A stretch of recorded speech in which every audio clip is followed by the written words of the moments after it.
राज्यामध्ये कडाक्याची थंडी कायम असून अवकाळी पावसासह चक्रीय वादळासारखी गंभीर परिस्थिती निर्माण झाल्याचं पाहायला मिळतंय। येत्या 24 तासांमध्येच या काही जिल्ह्यांमध्ये अवकाळी पावसाचं मोठं संकट महाराष्ट्रावर चालून येतंय।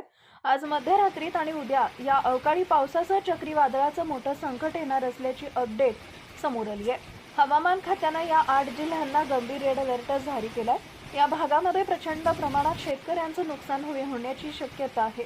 मुंबईच्या दिशेने 150 किलोमीटर प्रति तास वेगाने हे वारे आता पुढे सरकू लागले आहेत। नेमकं कोणत्या 8 जिल्ह्यांमध्ये आज मध्यरात्री पावसाचा इशारा देण्यात आला आहे ते लगेच पुढे पहा।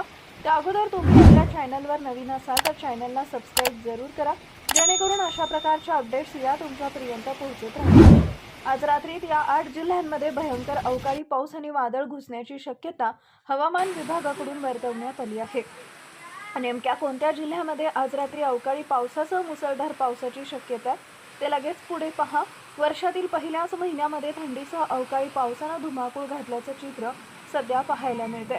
हवामान विभागाच्या अंदाजानुसार राज्यातील या काही भागांमध्ये थंडी कायम राहून पावसाची परिस्थिती निर्माण होण्याची शक्यता दर्शवण्यात आली आहे। आज रात्री आणि येत्या 12 तासात हा अवकाळी पाऊस महाराष्ट्रातील काही भागांमध्ये प्रचंड ताकदीने तुटून पडणार असल्याची मोठी अपडेट समोर आली आहे। गेल्या 8 दिवसांपासून महाराष्ट्रातील बऱ्याचशा भागांमध्ये मोठा पाऊस पडताना दिसून येतो। त्यातच आता महाराष्ट्रावर प्रचंड मोठे संकट आज मध्यरात्री या ठिकाणी आलं।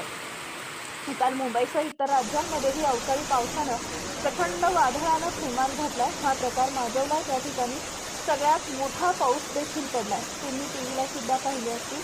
तोच कहर आज रात्री या 8 जिल्ह्यांमध्ये 12 तासाच्या आतमध्ये येणार असल्याची माहिती समोर आली आहे। आज उद्या आणि परवा 3 दिवस महाराष्ट्रातील या भागांमध्ये मुसळधार पावसाच्या थंडीसाठी हवामान रेड अलर्ट या ठिकाणी जारी केलाय। 650 किलोमीटर वेगाने हे चक्रीवादळ महाराष्ट्राच्या दिशेने पुढे सरकत आहे। हवामान खात्याच्या ताज्या अंदाजानुसार सध्या तामिळनाडूमधील काही भागांमध्ये मुसळधार पावसाची शक्यता आहे। उत्तर भारतीय मैदानी प्रदेशात आणि केरळमध्येही पावसाचा अंदाज आहे। महाराष्ट्रात पावसाची शक्यता कमी असून हवामान मुख्यत्वे कोरडे राहण्याची शक्यता आहे असं दिसतंय। त्यासोबतच महाराष्ट्रातील छत्रपती संभाजीनगर, पुणे, रायगड, हिंगोली, परभणी, नांदेड, लातूर, धाराशिव, सातारा, सोलापूर, पुणे, रत्नागिरी आणि सिंधुदुर्ग या जिल्ह्यांना हवामान खात्यानं 5 मिनिटांपूर्वी अलर्ट जारी केला आहे। मुंबई, रत्नागिरी, सिंधुदुर्ग आणि छत्रपती संभाजीनगर